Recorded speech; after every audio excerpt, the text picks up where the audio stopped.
यहाँ पर आप का जमा होना भारत की अल्पसंख्यक समाज के मुस्लिम अक़लियतों को आप एक पैगाम दे रहे हैं कि इंशाअल्लाह ताला इस पार्लियामेंट के इलेक्शन से हम यहाँ पर सिर्फ अख्तरुल ईमान को कामयाब नहीं कर रहे हैं, बल्कि हम बिहार में अल्पसंख्यक समाज की क़यादत को मजबूत करने जा रहे हैं।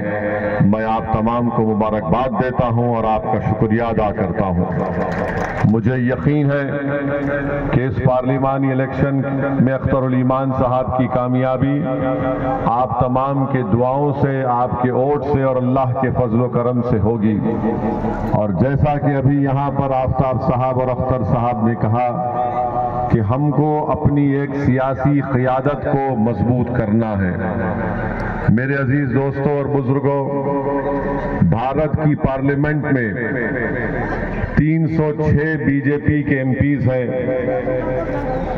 और भारत की पार्लियामेंट में 540 के करीब लोकसभा के एमपीज हैं। नरेंद्र मोदी को मैंने एक मर्तबा नहीं कई मर्तबा खड़े होकर ये कहते हुए सुना कि छाती पर हाथ मारकर मोदी कहते हैं कि इस देश का सबसे बड़ा ओबीसी नेता मैं हूं। ये भारत का प्रधानमंत्री कह रहा है इस देश का सबसे बड़ा ओबीसी नेता मैं हूं। आपने सुना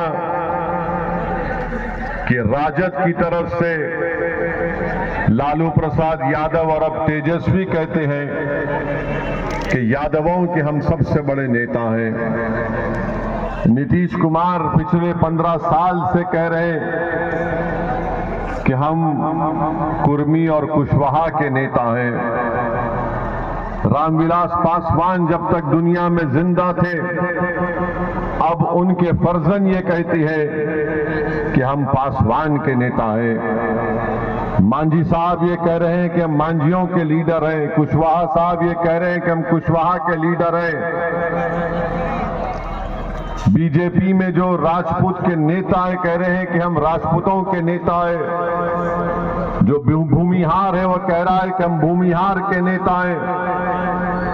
मेरे अजीज दोस्तों और बुजुर्गों, ये जब सब कहा जाता है, कोई भी उन पर फिरका परस्ती का इल्जाम नहीं लगाता। जब मोदी कहता है मैं ओबीसी का नेता हूं, कोई ये नहीं कहता कि ये बी टीम है। जब लालू से लेकर तेजस्वी यादव ये कहते हैं कि हम यादवों के नेता हैं, तो कोई उनको बी टीम नहीं कहता, वोट कटवा नहीं कहता। जब ये तमाम नेता जिनके नाम मैंने आपके सामने रखे, ये सब ये कहते हैं कि हम अपनी अपनी बिरादरी के समुदाय के नेता हैं, तो कोई उन पर इल्जाम नहीं लगाता बी टीम है। और जब असदुद्दीन ओवैसी खड़े होकर कहता है कि मैं सीमांचल की जमीन पर बसने वाले गरीब और मजलूमों की इंसाफ की लड़ाई मजलिस-ए-इत्तेहादुल मुस्लिमीन लड़ेगी, अख्तरुल ईमान और आफ्ताब साहब यहां पर एक क़यादत बनाएंगे, हम चुनाव लड़ेंगे, तो सब मिलकर कहते हैं कि देखो ये वोट काटने के लिए आ रहा है। मेरे भाई बताइए, पिछले लोकसभा के चुनाव में 2019 के लोकसभा के चुनाव में बिहार में 40 लोकसभा की सीटें हम एक लड़े, तब भी नहीं कामयाब हुए और बाकी तमाम सीट पर एनडीए बीजेपी नीतीश कुमार जीत गए। कौन जिम्मेदार है इसका, आप बताइए। कांग्रेस 400 के करीब सीट लड़ी, 50 के करीब उनके एमपी जीत कर आए, इसका जिम्मेदार मैं हूं क्या? हम तो 3 लोकसभा की सीट लड़े। हैदराबाद की आवाम को सलाम जिन्होंने हमको कामयाब किया, मजलिस-ए-इत्तेहादुल मुस्लिमीन को। औरंगाबाद की आवाम को सलाम जिसने 21 साल के शिवसेना के एमपी को हराकर इम्तियाज जलील को कामयाब किया। मैं 3 लोकसभा की सीट लड़ता हूं और सारे के सारे मिलकर मुझे गाली देते हैं। इल्जाम लगाते हैं मुझ पर। मेरे अजीज दोस्तों और बुजुर्गों, याद रखो, भारत की राजनीति में अगर आपको नाइंसाफी खत्म करना है, इंसाफ को हासिल करना है, अपने हक को हासिल करना है, तो जिस तरह आज आप इस स्वतंत्रता की सरजमीन पर हजारों की तादाद में जमा हुए, याद रखिए, अगर आप 26 तारीख को पूरा किशनगंज एक होकर अख्तरुल ईमान को कामयाब करेगा, तो अख्तरुल ईमान की इनफरादी या जात की कामयाबी नहीं होगी, वो आपकी कामयाबी होगी, आपकी फिक्र की कामयाबी होगी और सीमांचल की कामयाबी होगी। ये काम आपको करना है।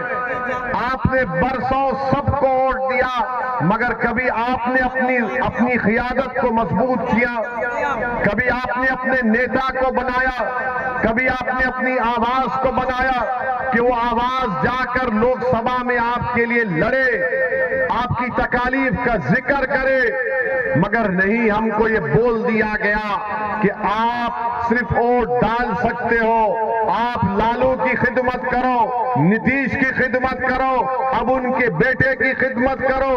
अरे कांग्रेस का आप कब से साथ दे रहे हैं, बताओ मुझे? जब से मुल्क आजाद हुआ, जब से तो हम कांग्रेस का साथ दे रहे हैं, क्या मिला बताओ? अगर कांग्रेस इंसाफ करती तो क्या सच्चर कमेटी के रिपोर्ट झूठी होती? अगर कांग्रेस इंसाफ करती तो हम बाबरी मस्जिद नहीं खोते। याद रखो, जीबी पंत मुख्यमंत्री थे 1949 में, जब बाबरी मस्जिद के अंदर घुसकर उसकी बेहुरमती की गई, ताले खोले गए, तो कौन मुख्यमंत्री थे, प्रधानमंत्री थे, बताओ? मेरे अजीज दोस्तों और बुजुर्गों, फसादात हुए, भागलपुर का फसाद हुआ। अगर भागलपुर के उस गोभी के खेतों को अल्लाह जबान देगा, तो सुनता की सरजमीन पर हाथ खड़े होने वाले लोगों से कहेगा कि सुनो, हमको काट कर दफना दिया गया और हमारी लाशों के ऊपर गोभी को गा दिया गया। किसकी सरकार थी? जब मेरी थी, मैं मुख्यमंत्री था। आज आपको बता रहा हूं कि आज अगर ये समझ रहे हैं कि ये अंधेरा खत्म हो जाएगा फिरका परस्ती का, नहीं मेरे भाई, ये रात बड़ी लंबी रहने वाली है। ये रात बड़ी लंबी रहने वाली है। अगर मैं तुम्हारे सामने झूठ बोलकर चला जाऊंगा तो बड़ी ही नाइंसाफी होगी। इस रात को अगर हमको खत्म करना है, इस अंधेरे में अगर उजाला करना है, एक ही चीज कर सकती है पूरे भारत में। मैं पूरे भारत के मुस्लिम अक़लियत की बात कर रहा हूं। अगर तुम इस फिरका परस्ती के अंधेरे में रोशनी चाहते हो, अगर तुम ये मुस्लिम नफरत को खत्म करना चाहते हो, अगर तुम अपनी इबादत गाहों की हिफाजत करना चाहते हो, अगर तुम सामाजिक न्याय चाहते हो, तो याद रखो, कोई पार्टी नहीं करेगी। तुमको शमा जलाना पड़ेगा और वो शमा तुमको अपने खून पसीने से जलाना पड़ेगा। और इतिहास की निशानी पर अगर तुम शमा जलाओगे, ये अंधेरा छटना शुरू हो जाएगा। वरना याद रखो, ये चुनाव हो जाएगा, फिर अखलाक मारा जाएगा, फिर पीलू खान मारा जाएगा, फिर जुनैद और नसीर को जिंदा जला दिया जाएगा, फिर बुलडोजर से घर तोड़ा जाएगा, फिर कोई जुलूस में निकलकर मदरसे को जला देगा। अगर तुम सियासी ताकत बनोगे, इत्तेहाद पैदा करोगे, अपनी क़ियादत को बनाओगे, तो ये अंधेरा खत्म होगा। ये अंधेरा उसी वक्त खत्म होगा मेरे इज्जतदार माँ और बहनों। मैं आपको पूरी जिम्मेदारी के साथ आपके सामने अर्ज कर रहा हूं, वरना यही हम किसी के पैर का फुटबॉल बने हैं, कभी कांग्रेस तो कभी राजद तो कभी नीतीश कुमार। अरे बताओ, फिर हमारी तकालीफ, हमारे हुकूक का कैसे हासिल होंगे? मेरे अजीज दोस्तों और बुजुर्गों, मैं कल नरेंद्र मोदी का भाषण सुना और भाषण में नरेंद्र मोदी ने धमकी दी भारत के मुसलमानों को। क्या कहा भारत के प्रधानमंत्री ने? कि हम बच्चे ज्यादा पैदा करते हैं, हम घुसपैठी हैं। नरेंद्र मोदी ने कहा कि दौलत लेकर हमको बांट दी जाएगी, मोदी ने कहा, हमारी हिंदू बहनों को मोदी ने झूठ कहा कि तुम्हारा मंगलसूत्र छीन लिया जाएगा। नरेंद्र मोदी, तुम दुनिया के सबसे बड़े झूठे हो। तुम जब चीफ मिनिस्टर थे गुजरात के, तो बिल्किस बानो की अस्मत रेजी किसने की? नरेंद्र मोदी बताओ। हमारी बेटी बिल्किस बानो हामिला है, 3 साल की बेटी उसके साथ है, उसकी मां है, रिश्तेदार है। घर के पड़ोसियों ने बिल्किस बानो की इज्जत लूटी। बिल्किस बानो अपने घर के पड़ोस में जो दुकान थी, उस दुकान से बिल्किस बानो ने चूड़ियां खरीदी। जिसने हमारी बेटी को चूड़ियां बेचा, उसने बिल्किस बानो की अस्मत रेजी की। 3 साल की बेटी को कत्ल कर दिया। अरे नरेंद्र मोदी, बताओ किसकी दौलत लूटी गई? मेरी बेटी की, मेरी बहन की दौलत लूटी गई थी। आप मुख्यमंत्री थे, उसको इंसाफ गुजरात में नहीं, महाराष्ट्र में मिला। जेल को गए ये जालिम लोग, और नरेंद्र मोदी की सरकार ने उनको रिमिशन पर छोड़ दिया। बताओ नरेंद्र मोदी, किसकी दौलत छीनी गई थी? किसकी दौलत छीनी गई थी? एहसान जाफरी को जिंदा काट कर जला दिया गया। नरेंद्र मोदी, आप भूल गए, यही एहसान जाफरी ने आपको कई फोन किए थे, साबिका रुकने पार्लिमान, मगर एहसान जाफरी को जिंदा जला दिया गया। आज भी उसकी बेवा जकिया जाफरी इंसाफ के लिए पुकारती है, कोई पूछने वाला नहीं है। भारत के वजीर आजम, 133 करोड़ जनता के वजीर आजम, जो कहते हैं, झूठ कहते हैं सबका साथ सबका विकास, मगर कल का भाषण नरेंद्र मोदी का ऐसा नजर आ रहा था कि हिटलर बोल रहा है, भारत का वजीर आजम नहीं बोल रहा है।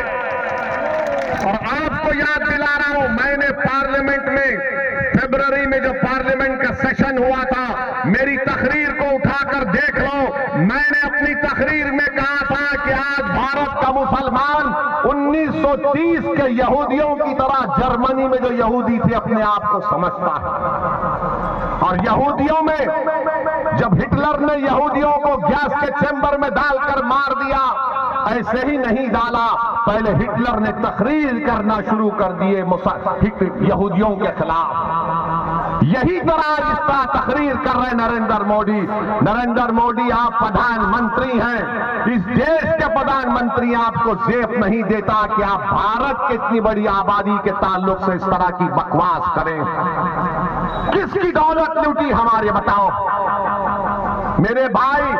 हकीकत बता रहा हूं तुमको, भारत के मुसलमानों की सुनो, जिसको अंग्रेजी में एक लफ्ज है इंटरजेनरेशनल मोबिलिटी कहते हैं। अगर मेरा दादा 100 रुपये कमा रहा था, तो उसका पोता 110 रुपये कमाना चाहिए।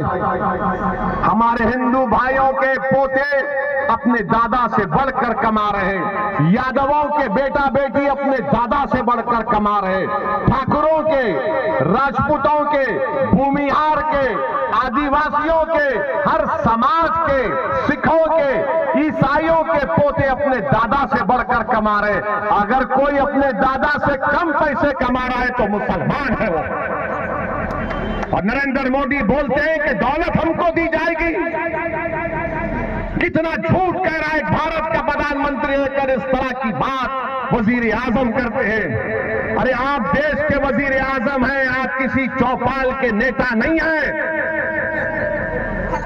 आप सबके वजीर आजम की बात करना चाहिए था।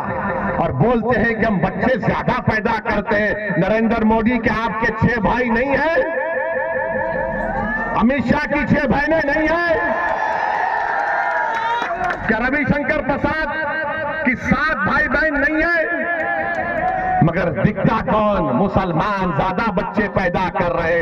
अरे झूठ बोल रहे हो तुम।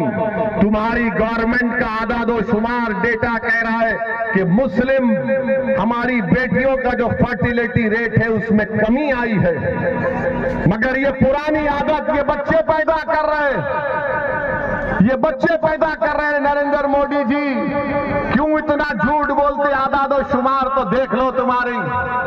और मुसलमानों को घुसपैठी कहते हैं, घुसपैठी कहते हैं। पार्लियामेंट में 10 मरतबा 10 साल में सवालात पूछे गए, बताओ कितने घुसपैठी भारत में आए। मोदी की सरकार के पास कोई जवाब नहीं था, कोई जवाब नहीं है। 10 मरतबा पूछा गया और बोलते हैं घुसपैठी आए। अरे कहां से आ रहे घुसपैठी? अरे घुसपैठी आ रहे तो मोदी तुम क्या चाय पीकर सो रहे थे? रोकना था उनको। नरेंद्र मोदी जी सुनो, घुसपैठी कहां पर है मैं तुमको बताता हूं। लद्दाख में 2000 स्क्वायर किलोमीटर पर चाइना की फौज भारत की जमीन पर कब्जा करके बैठी है। अरे मोदी तुम में दम है तो बोलो चाइना के खिलाफ। तुम कमजोरों को बदनाम करते हो, मुसलमानों को घुसपैठी कहते हो। अरे मोदी अगर ताकत है तो बोलो चीन कब्जा करके बैठा है। नहीं बोलेंगे चीन के खिलाफ, चाइना के खिलाफ बोलेंगे तो इनके पेट में दर्द शुरू हो जाएगा। मगर एक भारत का प्रधानमंत्री रहकर सबसे बड़ी अकलियत को रुसवा करने के लिए इस तरह का भाषण देते हैं। अफसोस होता है नरेंद्र मोदी के तुम भारत के वजीर आजम हो। किस तरह की वाहियात बात आपने की। अरे तुम्हारा झगड़ा किसी पार्टी से झगड़ा करो, मुखालिफत करो, मगर तुम भारत के वजीर आजम हो जिसमें 17 करोड़ मुसलमान हैं। इस तरह हमको जलील और रुसवा करेंगे कि बच्चे पैदा करते हैं। अच्छा आपको बता रहा हूं, हायर एजुकेशन में, आला तालीम में 1,80,000 मुसलमान गायब है, नहीं है। कहां चले गए मोदी? ये क्यों मुसलमान हायर एजुकेशन से चले गए बताओ? नहीं बता पाएंगे। तुमने स्कॉलरशिप के पैसे खत्म किए, क्यों खत्म किए? हज की सब्सिडी थी, तुमने निकाला, अच्छा किया, मगर उसके पैसे हमारी बच्चियों की तालीम को देना था, नहीं देते। आपको मालूम दिल्ली में एक सुनहरी बाग की मस्जिद है, 200 साल पुरानी मस्जिद है। और जब कभी प्रधानमंत्री की गाड़ी जाती है उस रास्ते से, अगर जोहर का वक्त होगा तो उस वक्त जोहर की नमाज उस मस्जिद में नहीं होती। और मोदी कहते हैं कि हम बच्चे पैदा कर रहे हैं, हिंदू बहनों का मंगलसूत्र लूटकर मुसलमानों को दिया जाएगा, हम घुसपैठी हैं। मोदी जी सिखा नहीं तुमने 6 दिसंबर से कुछ, मगर बदनाम किया जा रहा। और याद रखो नरेंद्र मोदी जानते हैं सियासत को, इसीलिए बोल रहे। अब आप और हम क्या करेंगे? क्या वैसी एक जज्बाती तकरीर करेगा और तुम जिंदाबाद नारे तकबीर के नारे मारकर घर जाकर सो जाओगे? नहीं। मैं आपसे इसलिए कह रहा हूं कि अब तब्दीली लाओ मेरे भाई, जागो मेरे भाई, उठो। ये वक्त उठकर अपने अकेले लड़ने का है। तुम ये समझे कि तुम्हारी लड़ाई यादव लड़ेंगे, तुम्हारी लड़ाई नीतीश कुमार लड़ेगा। अरे तुम्हारी लड़ाई कोई नहीं लड़ेगा। तुमसे सिर्फ वोट किया और सत्ता में आ गए। अगर घर किसका जला तो मेरा जला, बेटा किसी का मरा तो मेरा बेटा मरा, किसी की बेटी की अस्मत लूटी गई तो मेरी बेटी की अस्मत लूटी गई, किसी इबादतगाह को तोड़ा गया तो मेरी इबादतगाह को तोड़ा गया। अरे मुझे बेबस कर दिया गया। ये तो अपने इख्तिदार के महलों में आराम से सो रहे हैं। बताओ तुमने क्या हासिल किया? तुमने क्या हासिल किया? सोचो मेरी इस बात को। ये वक्त उठने का है, याद रखो। अगर आज आप नहीं उठेंगे, मैं सिर्फ सोनता की सरजमीन पर आज हजारों की तादाद में आप खड़े उनसे मुखातिब नहीं हो, बल्कि जहां कहीं भी अल्लाह अपने फजल करम से मेरी आवाज को पहुंचाएगा, मैं उनसे कह रहा हूं उठो।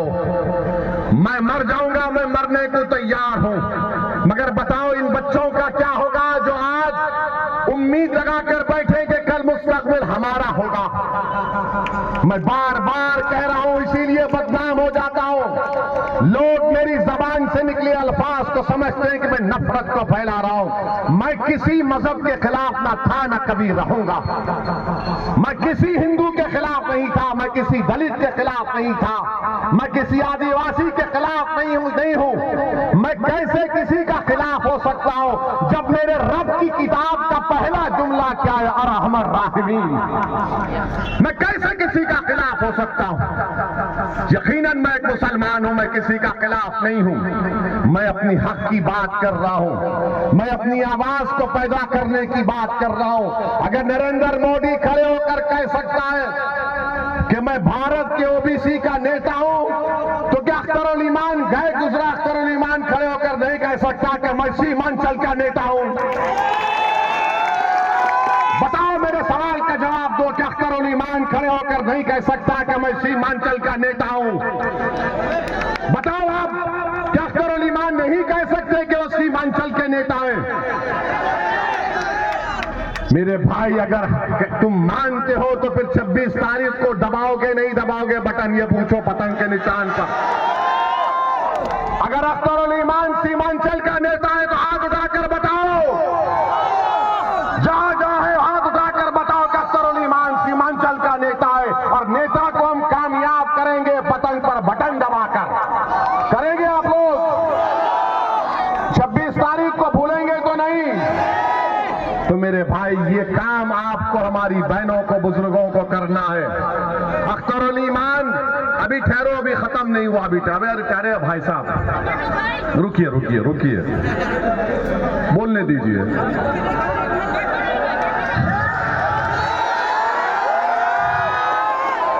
हम आपको ये बता रहे हैं, इसलिए बता रहे हैं कि याद रखिए, एक मिनट, हम आपको इसलिए बता रहे हैं कि भारत की पार्लियामेंट में मैं इम्तियाज जलील, 2 लोग रह गए मेरे भाई। मैं आपके सामने हाथ फैलाकर अपने लिए नहीं, इन गरीब मजलूम अकलियतों के लिए भीख मांग रहा हूं, जो सीमांचल के भी है और पूरे भारत के हैं। मेरे भाई, हम एक और को कामयाब कर दो, हम 3 मिलकर जाएंगे। हम तीनों को, अख्तरुल ईमान को, इम्तियाज जलील को, असदुद्दीन ओवैसी को कामयाब कर दो मेरे भाई। मेरी इज्जतदार मां और बहनों, तुम्हारी लड़ाई लड़ने के लिए जाएंगे, तुम्हारे बच्चों के रोशन मुस्तकबिल के लिए, सीमांचल के इंसाफ के लिए हम लड़ाई लड़ना चाहते हैं। मुझ पर कई मर्तबा हमला हो गया, मैं मरने को तैयार हूं, मगर मेरी जिंदगी का एक मकसद है कि जब मैं अपने रब के पास चला जाऊंगा तो मेरी आंख जब बंद हो जाएगी, मैं चाहता हूं कि तुम्हारी सरजमीन पर तुम्हारी एक क़यादत बने, तुम्हारी लीडरशिप बने। आप रुक जाइए भाई, आप रुक जाइए, हट जाइए, क्यों आ रहे बार बार आप? अरे कुछ नहीं होगा ना, क्यों आ रहे हैं? सुनिए हमारी बात, मेरे अजीज दोस्तों और बुजुर्गों। अब आप सुनिए, आपका जो यहाँ पर कांग्रेस के एमपी साहब है, वो कहते हैं कि वो 5 साल में 1.5 लाख किलोमीटर चले। जावेद साहब बोलते हैं कि 5 साल में 1.5 लाख किलोमीटर चले, यानी रोज 100 किलोमीटर चलना पड़ेगा। आपने देखा उनको चलते हुए? वहां जो खड़े हुए हैं, आपने देखा उनको चलते हुए? आपने देखा, हमारी मां और बहनों ने देखा। तो किसने देखा? ये जावेद का चलना तो ऐसा हो गया कि जंगल में मोर नाचा। किसने देखा? और अख्तरुल ईमान जब सीमांचल में चला, हम इनके साथ चले थे। उस जगह का नाम खरखरी भरभरी घाट में मैं और अख्तरुल ईमान चले। हम नदी में उतरे, 15 मिनट चले, हम सिर्फ 15 मिनट। कितनी देर चले? हम 15 मिनट चले तो तेजस्वी को डर लगने लगा, नीतीश को डर लगने लगा। हम 15 मिनट चले तो उस पर कितने करोड़ का ब्रिज आ गया? 67 करोड़ का ब्रिज आ गया। वहां पर अब तामीर शुरू हो रही है। अमूर में 200 करोड़ का ब्रिज आ गया। जावेद साहब, जब मर्द मोमिन चलता है ना, तो ताकत इक़्तिदार की कुर्सियों पर बैठने वालों को डर शुरू हो जाता है। अगर अख्तरुल ईमान 15 मिनट चला और 5 साल आप अख्तरुल ईमान को अपना एमपी बनाएंगे, तो अख्तरुल ईमान पूरा सीमांचल चलेगा। और जब चलेगा तो हजारों की तादाद में चलेगा। और सुन लो, पटना में बैठने वाले दल्लालों, जब अख्तरुल ईमान चले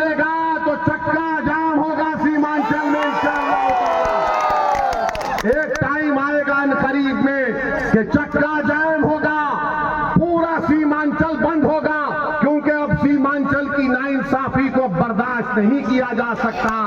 सीमांचल में बसने वाले शेरशाहवादी भी है, सुरजापुरी भी है, कुलैया भी है, पश्चिमा भी है, दलित भी है, आदिवासी भी है, हमारे हिंदू भाई बहन है। इनका क्या होगा बताओ, इनका क्या मुस्तकबिल है? आपने जावेद को एमपी बनाया और जावेद कह रहे हैं कि मैं 1.5 लाख किलोमीटर चला।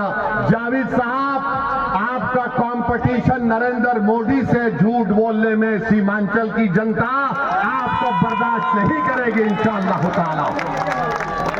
तीसरी और आखिरी बात, नीतीश कुमार के बारे में हमने यही कहा था, आपसे याद होगा आपको, इसी सोनता की जमीन में हमने कहा था कि नीतीश किसी का नहीं हो सकता, वो दोबारा बीजेपी में जाएगा। याद है आपको? किसी ने सोचा होगा कि ओवैसी जज्बात में तकरीर कर रहा है, नीतीश कुमार फिर से बीजेपी में चले गए। आज बिहार को नीतीश कुमार ने आरएसएस के हवाले कर दिया। हम चंद सीट पर लड़ते हैं तो हम बी टीम, मगर जो लोग नीतीश कुमार के साथ सत्ता में आकर बिहार को आरएसएस के हवाले करते, उनको कोई कुछ नहीं बोलता। मेरे भाई बताओ, ये कौन सा इंसाफ है? डिप्टी चीफ मिनिस्टर मैं था, अख्तर ईमान थे, आज बीजेपी का डिप्टी चीफ मिनिस्टर है। बताओ, तुमने हमारे वोट लेकर तुमने धोखा दिया नहीं दिया? बताओ मेरे अजीज दोस्तों और बुजुर्गों, ये जो हमारे मास्टर साहब हैं, इनके मास्टर नरेंद्र मोदी हैं, इनके माई बाप नरेंद्र मोदी है। बोलो मास्टर, जो मोदी ने भाषण दिया तुम कुछ बोल सकोगे या फिर तुम गूंगे बन जाओगे? बोलो मास्टर, क्या तुम्हारा लीडर नीतीश कुमार कुछ बोलेगा मोदी को? मेरे भाई, अगर आप याद अरे देखने का इतना शौक है तो बार बार आऊंगा, मगर मेरी बात भी सुनो और अमल भी करो। अगर खुदा ना खास्ता मास्टर आपका एमपी बन गया और कल यूनिफॉर्म सिविल कोड का बिल आएगा तो मास्टर क्या करेगा? मास्टर बोलेगा जो बाप बोलेगा वही करूंगा। अगर अख्तर अली ईमान जीत के जाएगा तो अख्तर अली ईमान कहेगा ये यूनिफॉर्म सिविल कोड नहीं, मैं इसको फाड़ कर तेरे मुंह पर फेंकता हूं। मैं अपनी मजहब पर चलूंगा क्योंकि फंडामेंटल राइट मेरा है। अगर जावेद रहेंगे तो बोलेंगे आप बोलिए, आप बोलिए, आप बोलिए। तो मेरे अजीज दोस्तों और बुजुर्गों, मेरी आप तमाम से एक ही गुजारिश है कि 26 तारीख के दिन आप अपने एक एक वोट का सही इस्तेमाल करिए। ये फिरका परस्ती का अंधेरा पूरे मुल्क को घेर लिया है। ये मुसलमानों से नफरत का तूफान पूरे मुल्क को घेर लिया है। मेरे भाई, अगर आप यहां से अख्तर अली ईमान को कामयाब करेंगे तो आप उस अंधेरी रात में जुगनू का काम करेंगे। उस अंधेरी रात में आप एक जुगनू का काम करेंगे और पूरे भारत के गरीबों को एक उम्मीद नजर आएगी कि चलो असदुद्दीन के साथ, इम्तियाज के साथ एक और हमारा शेर गया है। यहां से अख्तर अली ईमान की कामयाबी सिर्फ सीमांचल की आवाम की कामयाबी नहीं होगी, वो गरीब और मजलूम दलितों की कामयाबी होगी। वो गरीब जो पिछड़ा है, जो कमजोर है, उसकी कामयाबी होगी। तो मेरे अजीज दोस्तों और बुजुर्गों, हम आपसे यही अपील कर रहे हैं कि आप मुत्तहिद रहिए। 26 तारीख को अपना एक एक वोट पतंग छाप पर लगाइए और अगर जिस किसी के पास सेल फोन है उसकी लाइट को खोलिए। पूरे सेल फोन निकालिए, अपनी लाइट को खोलिए। चलो निकालो, लाइट को खोलो, वहां भी खोलिए प्लीज। बड़ा मेहरबानी अख्तर भाई, आपका भी फोन का लाइट खोलो। साहब आपका भी लाइट खोला जाए। तुम सब खोलो अपना अपना लाइट।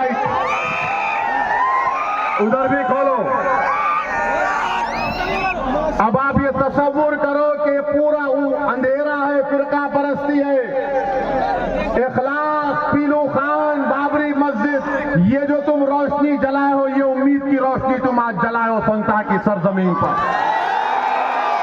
इस रोशनी को पूरे किशनगंज में फैलाओगे आप, पूरे किशनगंज में फैला दोगे आप। 26 तारीख को पतंगकोट दोगे आप। अख्तरुल ईमान जिंदाबाद, सीमांचल की सरजमीन जिंदाबाद, सीमांचल की सरजमीन जिंदाबाद, हमारा इत्तेहाद जिंदाबाद, हमारा इत्तेहाद जिंदाबाद। अस्सलाम वालेकुम व रहमतुल्लाहि व बरकातहू।